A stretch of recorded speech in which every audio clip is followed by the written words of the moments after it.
Welcome to Bio 3 again.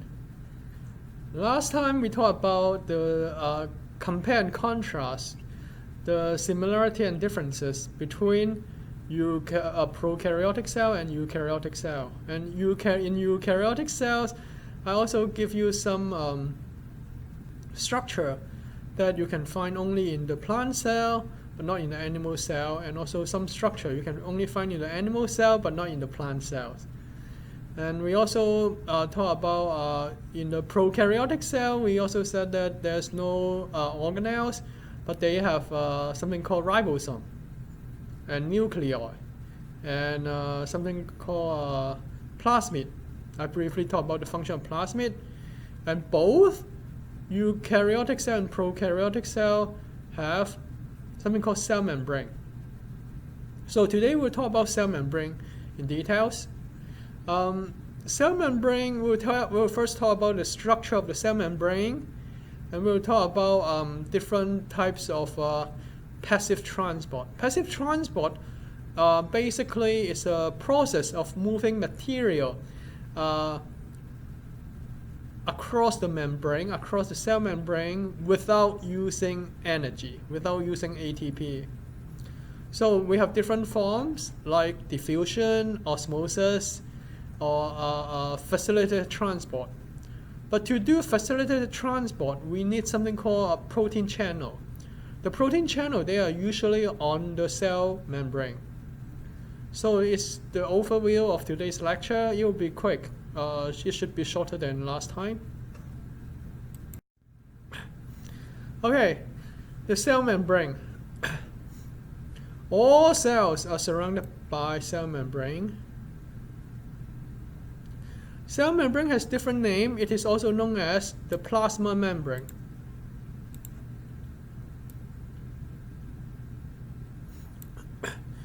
The purpose of the cell membrane is that it isolates what is inside the cell with the external environment. Why? Well, external environment fluctuates, changes all the time. You know, for example, in LA, the weather is like that. Around noontime, daytime, it is hot. But in the morning and in the nighttime, the weather becomes very cold. So because of the changes in the weather, then or external environment, we need to keep the cell in a constant, stable environment. So that's why living organisms develop something called a cell membrane to isolate what is inside the cell from the surroundings, so that what? So that the chemical reaction, all the chemical reaction can occur in a stable environment. Try to think about your chemistry lab. Your chemistry lab, when you want to do a certain experiment, you have to keep the temperature at certain level. You have to add exact amount of the chemical A with chemical B. Otherwise, if you don't follow the instruction, if you don't add the exact amount and adjust the temperature, the exact temperature, then the chemical reaction will not occur. Similarly, inside our cell, we also have lots of chemical reaction that need to meet a specific requirement, that need a stable environment for it to occur. That's why we need to have a cell membrane to enclose everything inside the cell. It provides another function is that it provides a boundary or a shape for the cell. It gives the shape of the cell. Remember at the end of last lecture, we talked about the volume or the size of the cell and also the surface area. So it has something to do with this, that the point that we mentioned last time at the end of the lecture. The larger the cell, the larger the volume, the smaller the surface area. So the cell membrane limits the shape of the cell, because if it's too big, the cell membrane will burst. And then we call it semi-permeable membrane. The membrane is semi-permeable. What does it mean? Semi-permeable meaning that only some substances can go through the membrane. Not everything can go through the membrane, only some. And semi-permeable membrane has another term called selectively permeable. You can use the word selectively.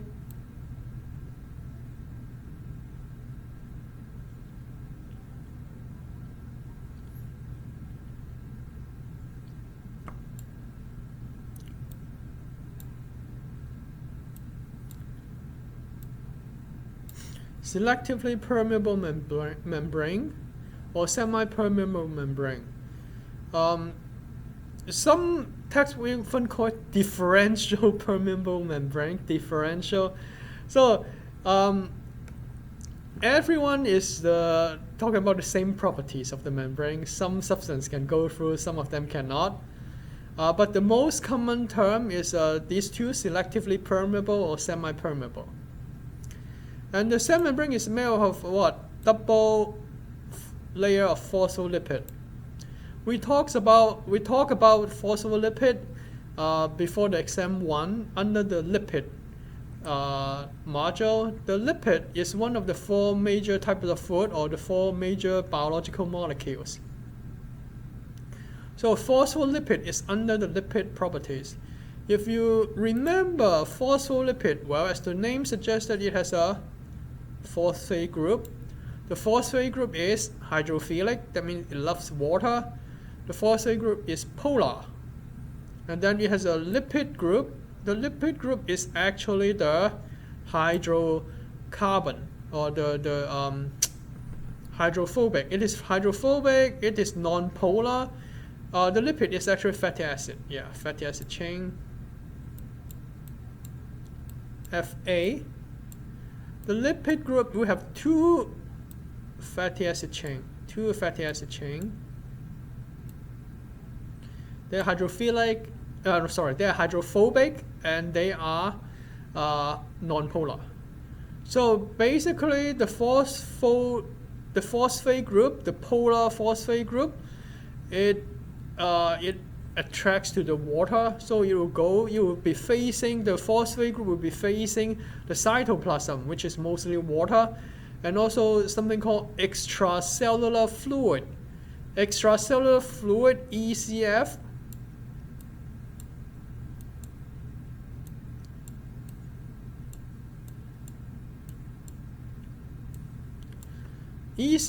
they are the body fluid bathing all the cells. They are the body fluid bathing the cells. Extracellular fluid, as the name suggests, it is also mostly water. So the phosphate group, we have a 2 layers of the phosphate group. So assume that my hand and fingers, this part is the phosphate group, these 2 are the hydrophobic tail, the fatty acid chain, 2 fatty acid chain, the hydrophobic. So the double layer of phospholipid is basically look like this. Yes. The fatty acid chain, they face each other. And then the 2 phosphate group on the side, they are facing, one end facing the cytoplasm. That means the fluid inside the cell. The other end facing the extracellular fluid. So that's the orientation of the cell membrane or the phospholipid in the cell membrane. So okay, they have it on picture. That's good. So all cells are surrounded by plasma membrane. So plasma membrane is the same as cell membrane. By now, you should know that, well, we scientists like to come up with a lot of different terms, but actually they are talking about the same thing. So plasma membrane is equal to cell membrane.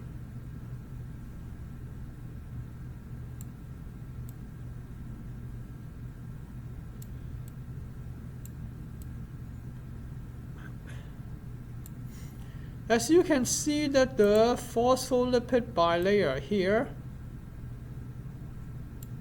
you see the phosphate group, they are facing outside, and the 2 fatty acid chain, they are facing inside. See, all these are fatty acid chain. Oh well, maybe I'll use purple. All these are fatty acid chain. They are facing inside. Okay, and then the material inside the cell, I would not say material, the fluid. I would say the fluid is a better term to say it.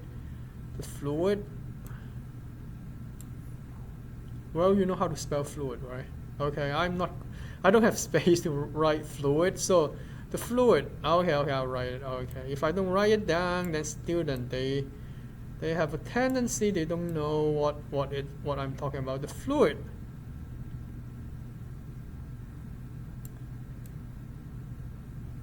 Okay, the fluid inside the cell is called cytoplasm.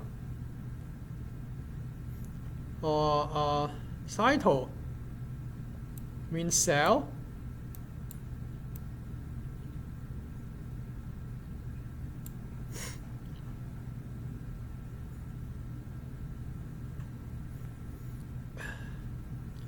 So it's mainly water, but of course it has some other ingredient like ion dissolved in cytoplasm. We also have some protein that can dissolve in the cytoplasm. We have enzymes, protein like enzymes, they are also found in the cytoplasm. So remember that when we talk about protein, well, then you know where you can find when we talk about enzyme, then you know where we can find it.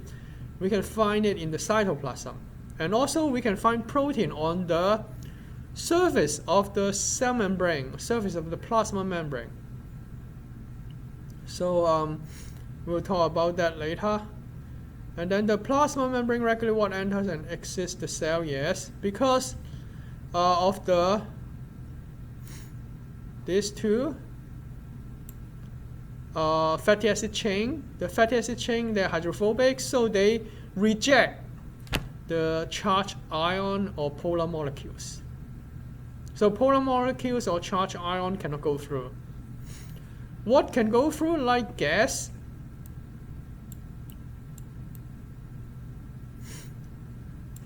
like oxygen, carbon dioxide, they can go through the cell membrane, or lipid.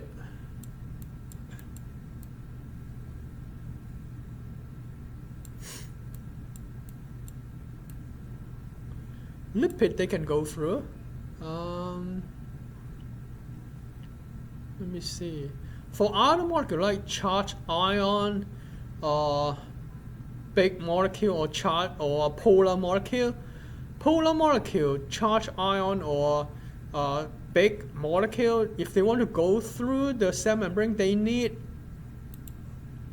we call it membrane protein. Oops, not this one. We call it membrane protein. They call it protein molecule, but actually it is a membrane protein. Membrane protein, they are the protein that are located on the cell membrane. So there are two types. You see this one? This protein that span across the membrane, we call it transmembrane protein, or a better term, integral protein.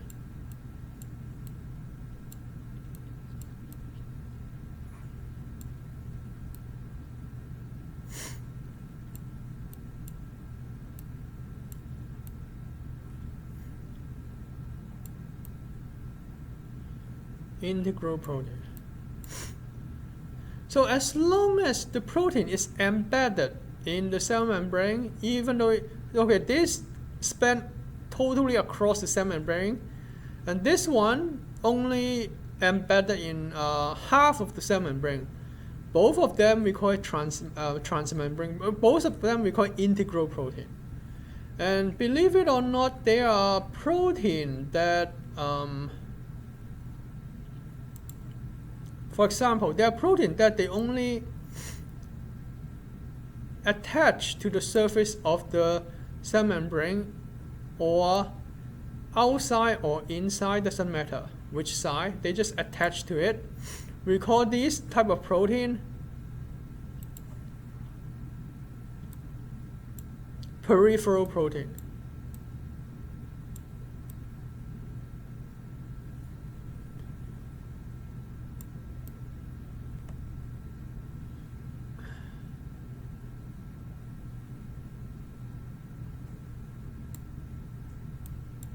Peripheral protein. So they do not go into the cell membrane, they are just on the surface, either outside surface or inside. Outside we call it extracellular, inside we call it intracellular.